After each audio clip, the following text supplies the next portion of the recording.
Peace, my family. Next question. What is the origin of the crucifixion story? And this is our master teacher, Dr. Malachi York's answer. And it reads, for years, Christian church has been misleading you into believing that Jesus was crucified and died on the cross.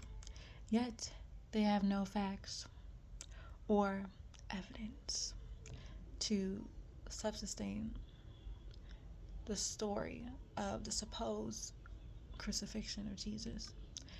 Then the questions arise, how did Christians arrive at their conclusion? Where did they get their story of the crucifixion from? Who gave an account of what actually happened? Keep in mind that John, Peter, and James were the only disciples that were eyewitnesses to the supposed crucifixion of Jesus. Matthew, Mark, Luke, who were thought to be disciples, relied on hearsay and speculation. This is why their books are filled with contradictions and discrepancies and are mistranslated. They never say, or they never saw Jesus.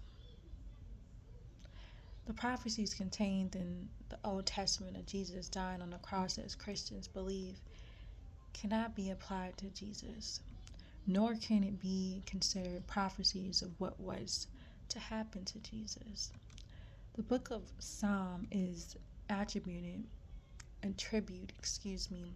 to the prophet David.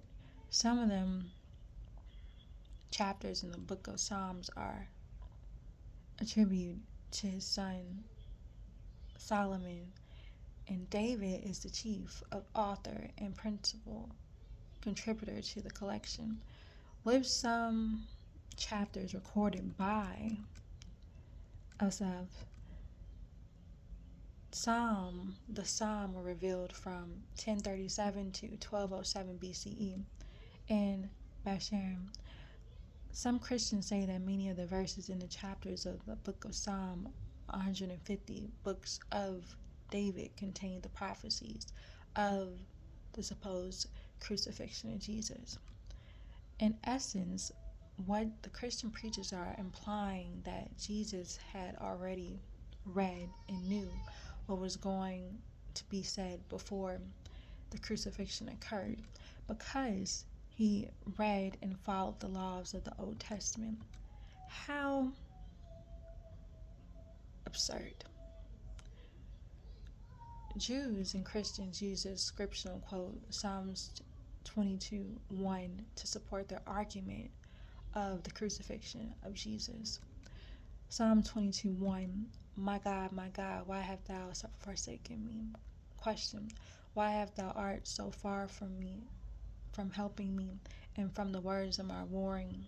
Question, why would a man at the point of his death be thinking about quoting someone else? Question, are you saying that when Jesus came into the world, it was prophesied that he would say the statement written in Psalm 22:1 when he was supposedly placed on the cross? David was the first to make this statement. It was not a prophetic statement, but the words of the one who was seeking the help of his sustainer. Now, refer to Psalm 71:6. This is the same person speaking about David, and his verse does not in any way describe the birth of Jesus as Christian preachers want you to believe. In the following verse, David continues to speak. Psalm 71:18. Now also, when I'm old and gray-headed, O God, forsake me not, until I have sought thy strength into this generation, and thy power to everyone that is to come. Again, in Psalm 71:18, David implores the sustainer not to forsake him until he is able to guide the house of Judah back to living according to the laws of Moses.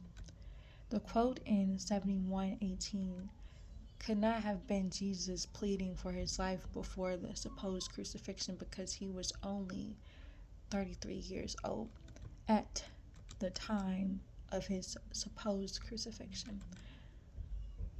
Additionally, Jesus did not have to worry about being forsaken in his old age, because in his last days he studied in the pyramids of Egypt until he was taken up at the age of 120 years. Psalm 71:22. This quote confirms that David is speaking and not Jesus, because he says that he will use his psaltery, an ancient string positional instrument played to give gratitude to the sustainer. Samuel 23:1, and it reads, Then they told David, saying, Behold, the Philistines fight against Keilah, and they rob the threshing floors. Nowhere in the accounts of the writings of the New Testament will you find Jesus singing or using an instrumental instrument like the harp to give gratitude to the sustainer.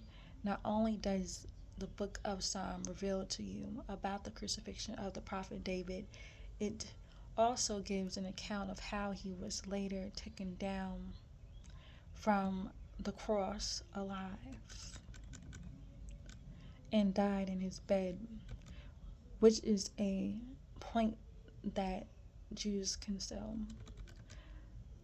Psalm 22:15-18, and it reads, My strength is dried up like a pot sword, and my tongue clinging to my jaws, and thou have brought me into the dust of death. The dogs have compassed me, and the symbol of the wicked have enclosed me, and they pierced my hands and my feet, and I may tell my bones, and they look and store upon me.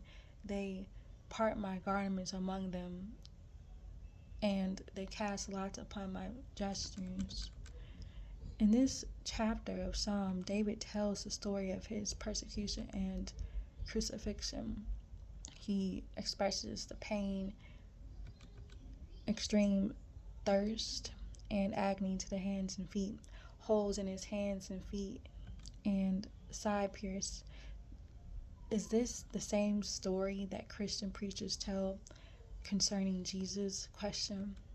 Although these are two great teachers, were in different times, the similarities in the events of the lives of both great teachers are easily compared. Both of the prophets were being persecuted because of their faith in the Almighty. David, as well as Jesus, was anointed and thus became messiahs. Both earned the right to be called the sons of God. They were also appointed by the Almighty as King of Israel. Are you beginning to see how you have been deceived? Question. Although the Israelites succeeded in destroying the physical body, they could not destroy his soul. 1 Kings 1:1-2. Alright, so that right there was the end of his answer. So I'm gonna leave it right there for now, family. Again, you are encouraged so much so if you are interested, check this out. This is on the channel. And again, be nourished. Alright, and get the facts. And of course, do your research, family. Alright. Until next time.